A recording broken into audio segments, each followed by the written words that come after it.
Sir sir मैंने आपकी video देखी है जिसमें साड़ू का इलाज बताया गया है। अच्छा, मालूमात ये लेनी थी कि मेरी बकरी को नेक्स्ट ईयर उसने बच्चे दिए थे 3, तो उसको उस टाइम साड़ू हो गया था। तो वो उस वक्त यहाँ पे डॉक्टर की वजह से इलाज कराया तो चले, दूध तो उसका जारी रहा, थन छोटा हो गया।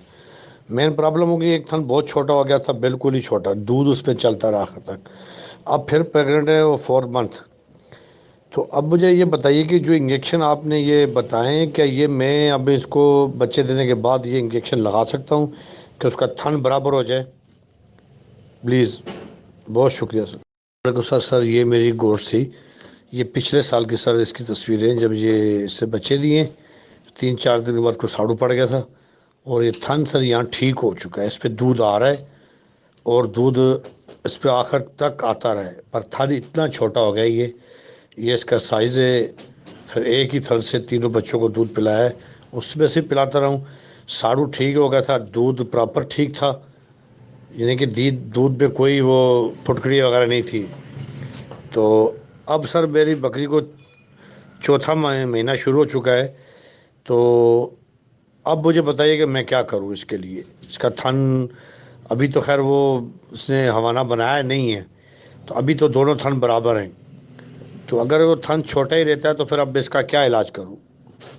मुझे प्लीज़ इसके बारे में रहनुमाई फरमा दीजिए, बहुत शुक्रिया। तो मैंने सर वो वीडियो देखी है। तो मेरी बकरी को सोजिश वगैरह नहीं थी, इसके थन पे कुछ नहीं था। तो साड़ू उसके दूध में फुटकड़ियाँ आ गई थी, तो वो फुटकड़ी वगैरह ठीक हो गई थी, इसका वो ट्रीटमेंट लिया था।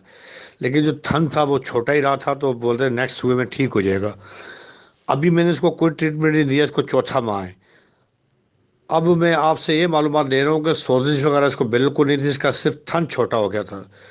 वो हवाने की वो साइड, वो थन वो बिल्कुल छोटा होकर एक ही साइड का हवाना था और एक ही साइड में दूध था। दूसरे थन में दूध बिल्कुल आ रहा था, लेकिन थन छोटा था। दूध तो उसमें आ रहा था सही, थन भी नरम था, दूध की धार भी अच्छी थी, लेकिन दूध कम था, थन छोटा था।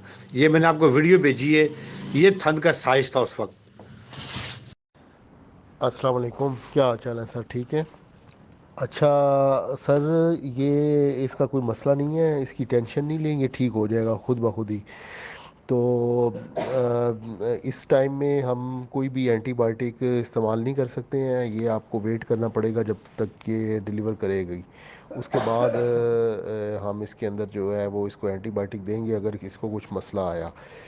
तो अव्वल तो नहीं आएगा, आप खटास इसको यूज़ करवा लें, नींबू वगैरह, या काली मिर्च भी यूज़ करवाई जाती है, काली ज़ीरी का भी इस्तेमाल किया जाता है तेल घी के अंदर, डालडा घी के अंदर। वो किसी तरीके से भी रोटी के अंदर चूरी बना के दी जाती है, या वैसे आप इस्तेमाल करा सकते हैं, दोनों तरीक़ों से इस्तेमाल करा सकते हैं। उसके अलावा एक फेब्रो के नाम से लिक्विड में आता है, सिरप होता है फेब्रो। वो आप देखें, वो मेरे पास, अगर मैं देखता हूँ मेरे पास पड़ा हुआ, तो मैं शाम में जब घर जाऊँगा ऑफिस से फ्री होके तो मैं आपको उसकी इमेज भेज दूँगा। नहीं तो आप वो उनको बताएंगे, फेब्रो का सिरप होता है मैं स्टार्टर्स के लिए। वो आप लें, वो 10 सीसी सुबह और 10 सीसी शाम में, या एक दिन में एक दफ़ा भी आप पिला देंगे तो कोई उसका कोई साइड इफ़ेक्ट नहीं है, वो दवाई होती है। तो वो हम ये प्रेग्नेंट को इस्तेमाल करवा सकते हैं, वो आप इस्तेमाल करा लें, ये चौथे महीने में भी शुरू कर दें तो एंड तक वो इंशाल्लाह ताला इसको फिर कोई मसला आना भी हुआ तो नहीं आएगा। तो ये आप कर सकते हैं। बाकी ये जिस टाइम डिलीवर करेगी तो उसके बाद फिर इसके जो भी हालात होंगे उसके मुताबिक फिर इसका ट्रीटमेंट किया जाएगा।